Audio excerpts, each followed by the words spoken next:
Or just before rush hour here, as we get to the top of the 4 o'clock hour, you can see there's a fair amount of traffic. And if he continues driving like this, especially through some of these red lights, then they're going to have to pull back and rely on that helicopter to really be their eyes from up above. And at some point here, you're going to see more local jurisdictions take part in this pursuit, and potentially even CHP if they are requested.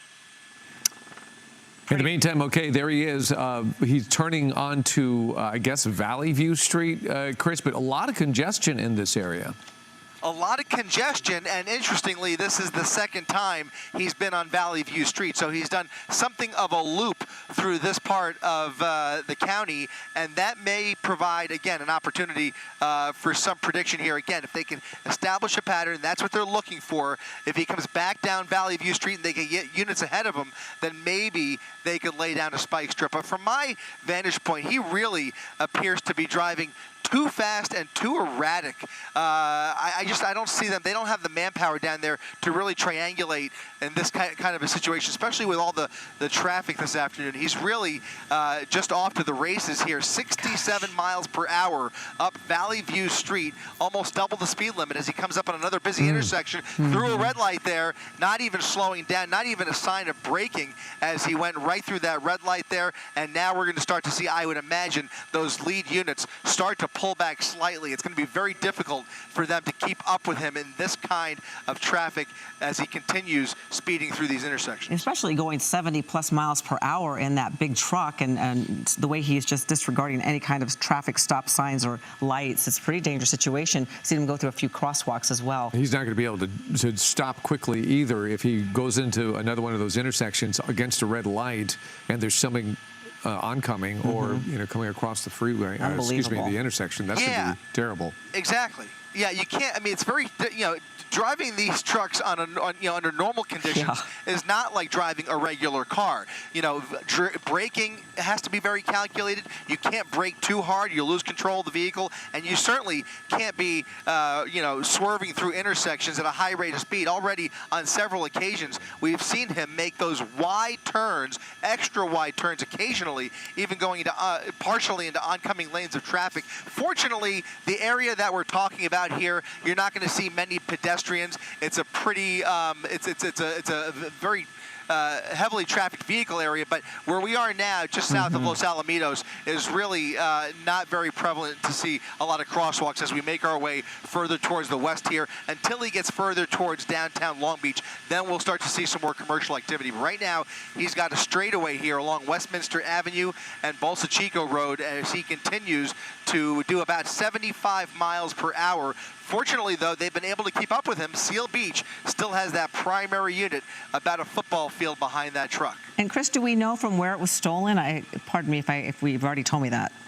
No, the original location, the original agency that began the pursuit was actually Manhattan Beach PD. So they've made their way through the South Bay here, starting near the beach and ending up all the way down near Seal Beach, which is where it sounds like Seal Beach PD took over this pursuit. I'm not sure if Manhattan Beach PD even has a unit in the pursuit still. I thought I saw one of their SUVs further back. We'll go ahead and widen out just a second. I think there is more than one agency in that conglomerate behind him. That is a Seal Beach primary unit.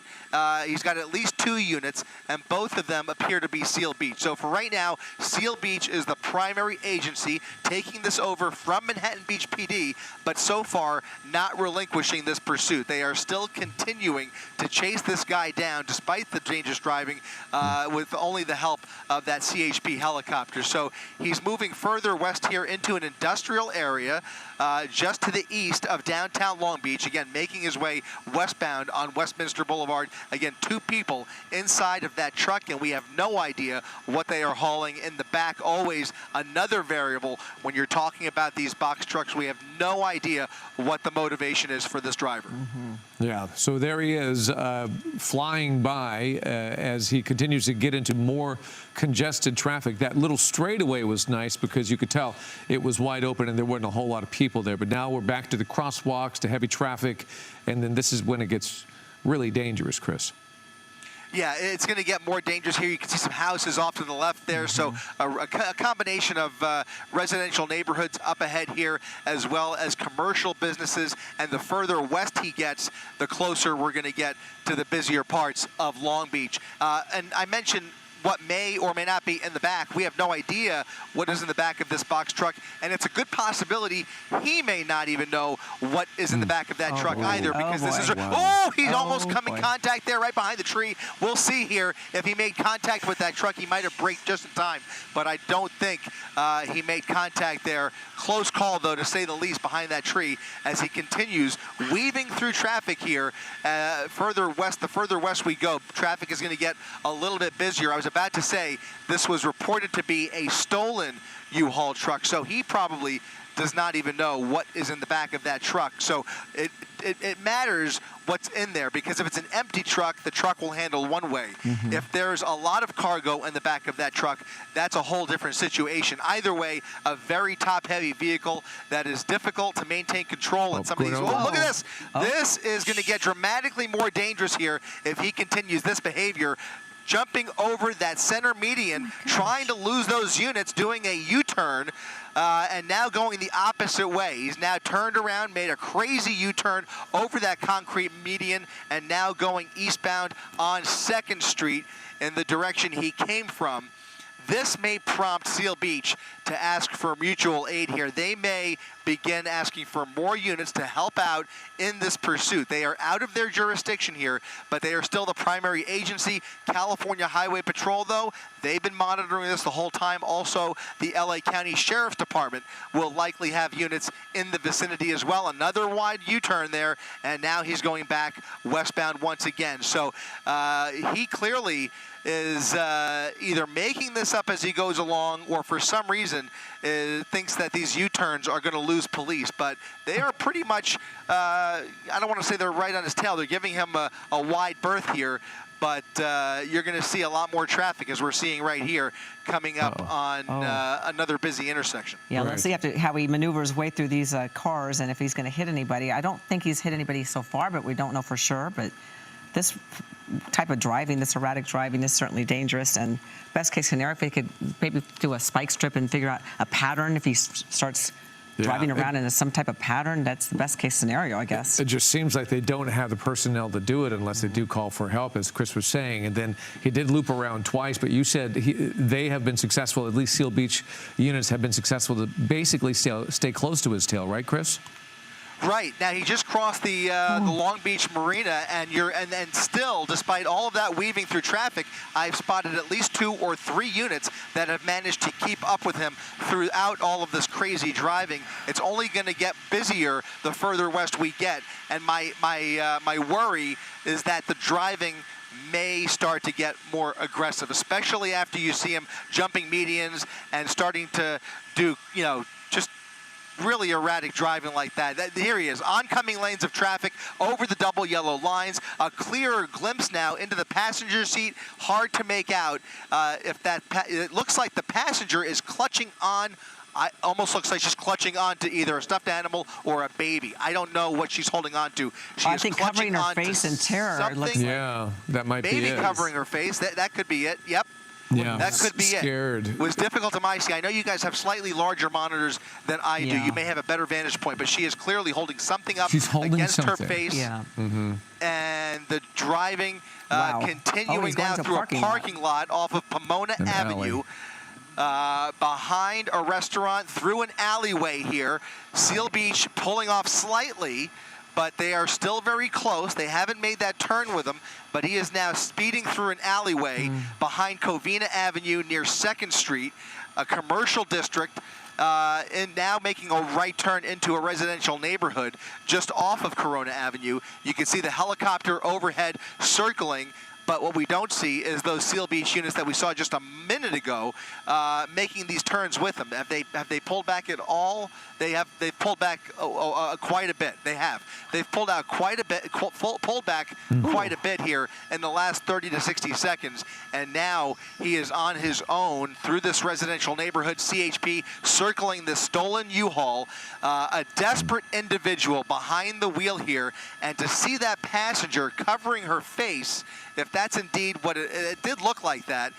It makes you wonder now what is going on with that person. Is this person being held under duress? What is going on? We can only imagine what the situation is or how this started. But again, this is believed to be a stolen U-Haul.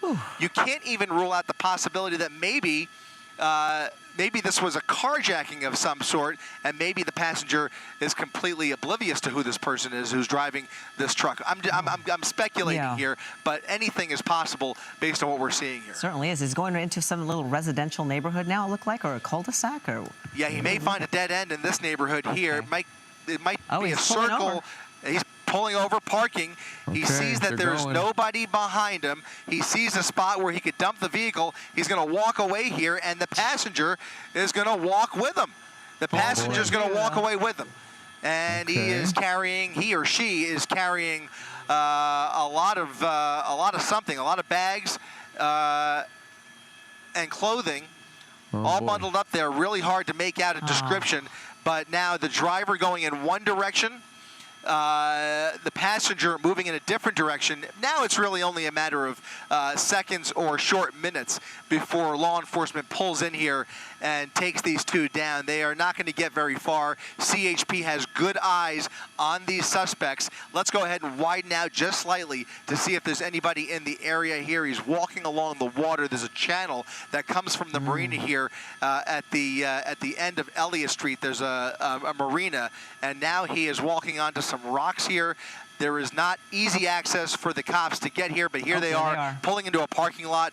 This will either become a foot pursuit unless he surrenders here in the next few seconds. Now walking towards those officers with his hands up. That's a good sign. Certainly appears he's going to surrender. Seal Beach now with their guns drawn as he assumes the position. Now proned out on the sidewalk, and this has now come to an end. Again, that passenger still outstanding.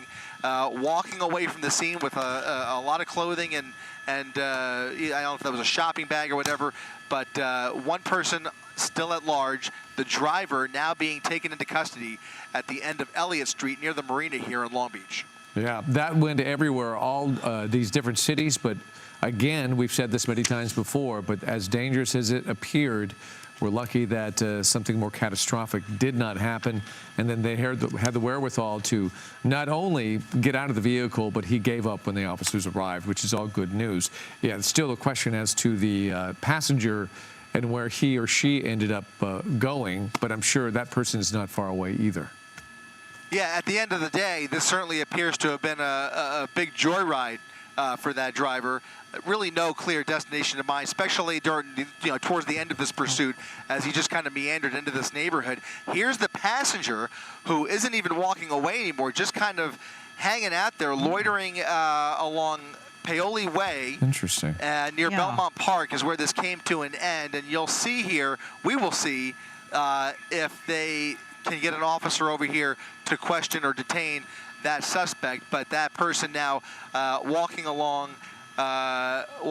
this street here with making a phone call. Lots of clothing there. So we'll see. He's just kind of meandering around here. Something tells me they will catch up to him any second here. Fortunately, the driver in custody. Nobody hurt during the course of this pursuit, but certainly some scary moments, especially towards the end there. Approaching police officer right here, slowly coming up to this person. Let's see if, Yep. I was going to say may or may not be aware, but certainly appears Long Beach. That he is aware. He's being communicated with. Maybe not. Okay. Police are aware, but that unit appears to have not been in the loop, perhaps. But police are aware of our sighting here along Appian Way and Monrovia Avenue, where this passenger is now on the phone. Again, just kind of meandering around the street here. Somebody will make their way. It's just a block over from where the pursuit ended and where they took the driver into custody. Just a matter of getting another unit over on this side to take this person in, and we will see if they can get somebody over here. Yeah, that's talk about being nonchalant and walking really on slowly the phone, and walking slowly and not looking the part. But that is the person. We are absolutely sure of it, and somebody is watching that, or at least watching us, and able to kind of pinpoint where this person is. Perhaps the other helicopter stayed on. There they are. There we go. All right, so police now out. They don't even have their weapon drawn. They're just going to walk right up to him.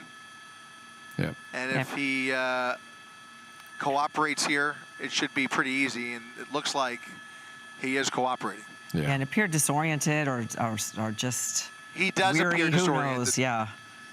Yeah. Could be under the influence. You never know. But they were not even, I mean, they really were not concerned about him whatsoever. They walked right up to him. A little bit unusual there, to be honest with you. Just walked right up from behind him. And he has stopped, and he's giving himself up here. Yeah. But all's well that ends well. I mean, they really were able to end this one pretty peacefully here, and nobody hurt, as I mentioned. Thank goodness, because that could have been a dangerous one. Chris Christie and Air 7 HD, as always, excellent job, and we appreciate it. Thank you.